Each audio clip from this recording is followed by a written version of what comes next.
Sa biyaya niya sa ating lungsod, binigyan tayo ng mga residente na hindi nagpapalimita sa kanilang mga kakayahan o tinatawag na kapansanan. Kitang-kita sa araw na to, di ba? Lahat handang magbigay ng ambag. Ang tinitingnan ng mata ng tao na kakulangan o kapansanan, dito sa Taguig, hindi po yan tinitingnan. Tinitingnan po natin ay ang kahusayan ng ating mga residente at dapat lang naman ibigay po natin ang palakpak ng pasasalamat sa Panginoon. Sabihin natin. Ang aking pong paggalang sa kinatawa ng unang distrito ng Taguig at ng Pateros, Congressman Ricardo Ading Cruz Jr., ang mga miyembro ng konseho sa pamumuno ng ating Vice Mayor Arvin Ian Alit.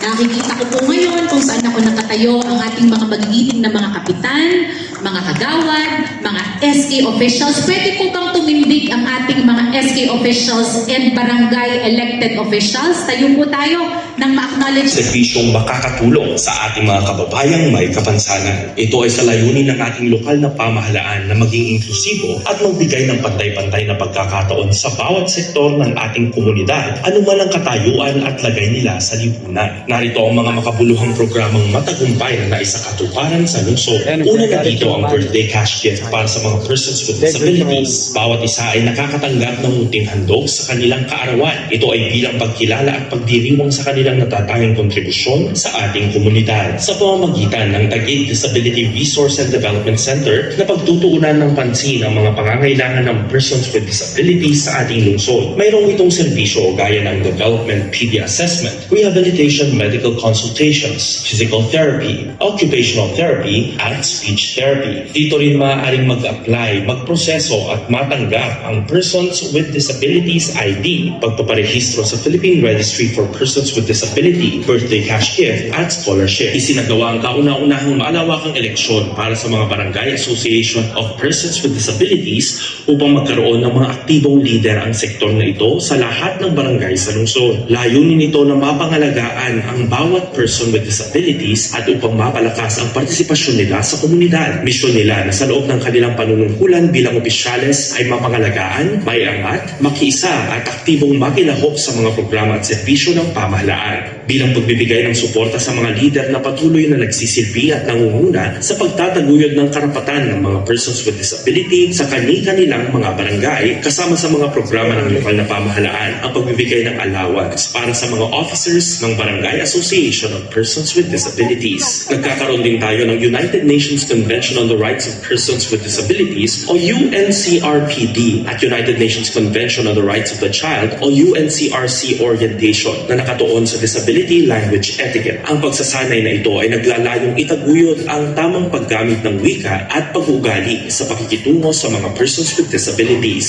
Sa pagdiriwang ng Taguig City Down Syndrome Awareness and Consciousness Month, isinagawa natin ang iba't ibang aktibidad upang palawakin ang kaalaman at kamalayan tungkol sa Down syndrome. Ito ay bahagi ng ating advokasya na bigyan ng pantay na oportunidad at pag-unawa ang mga may kondisyong ito. Nagkaroon ng 3 batches ng Career Talk at Resume Making Workshop, job fair sa pakikipagtulungan sa Public Employment Service Office, Special Olympics for Persons with Down Syndrome at Happy Walk 2024. Naging highlight ng pagdiriwang na ito ang Special Olympics kung saan ipinamalas ng mga persons with Down Syndrome sa lungsod ang kanilang angking galing sa sports. Ang Happy Walk 2024 ay ginanap sa ating lungsod na dinaluhan ng Taguig City Persons with Disabilities, partikular na ang mga may Down Syndrome kasama ang kanilang mga magulang. Nagdaos din tayo ng Taguig City Local IT Challenge, pati na isang Information Technology Booth Camp para sa mga kabataan na may kapansanan. Ang mga programang ito ay naglalayong ipakita at palakasin ang kanilang kakayahan sa larangan ng teknolohiya. Sa pagdiriwang ng Women with Disabilities Day, kinilala at binigyang halaga natin ng mga kababaihang may kapansanan sa Taguig City. Ang kanilang mga kwento ng tapang at tagumpay ay nagsisilbing inspirasyon sa lahat. Ipinagdiwang din natin ang Autism Consciousness Week sa pamamagitan ng Taguig City Autism Awareness Angels Walk for Autism. Sa sa SM Mall of Asia Complex SMX Hall. Ang kaganapang ito ay naglalayong itaas ang kamalayan at pagtanggap sa mga individual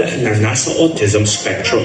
Ang Taguig Color Fun Run 2024 ay ginaganap bilang bahagi ng pagdiriwang ng 46th National Disability Rights Week upang kilalanin at ipakita ang kakayahan ng mga persons with disabilities. Tinatayang 800 mga kalahok kabilang ang mga persons with disabilities, kanilang mga kapamilya at mga advocates ang sumali sa fun run. Ito ay hindi lamang isang masaya at makulay na event, kundi isang paraan upang itaguyod ang inclusivity at positibong pagtingin sa mga persons with disabilities na nagpapakita na sila ay may kakayahan ibahagi at mag-enjoy sa mga ganitong uri ng aktibidad. Sa pamamagitan ng mga ganitong okasyon, isinusulong ang pagkakapantay-pantay at pagpapalakas ng kamalayan sa mga karapatan at kakayahan ng bawat isa.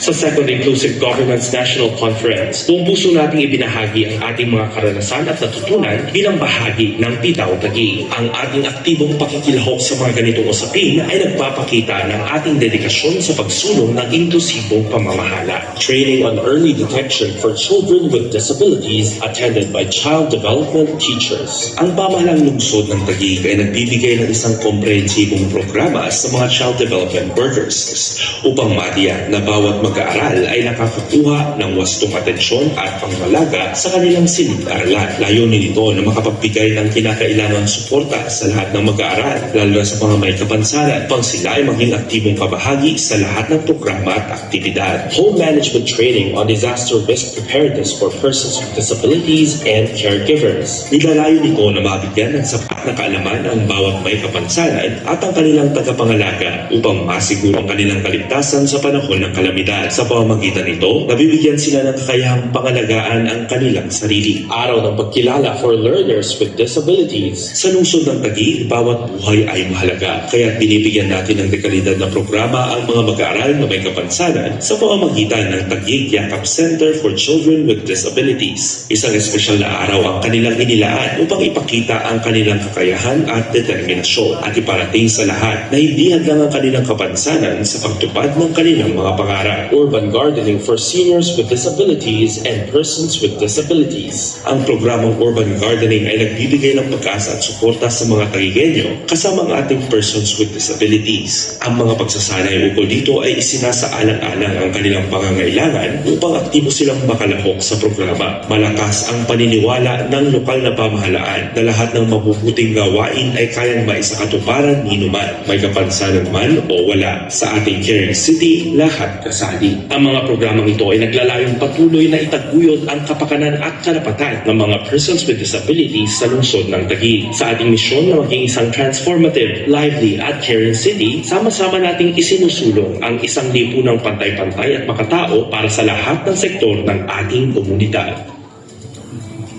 Binabati natin ang tanggapan ng Person with Disability Office sa mga nagawa nilang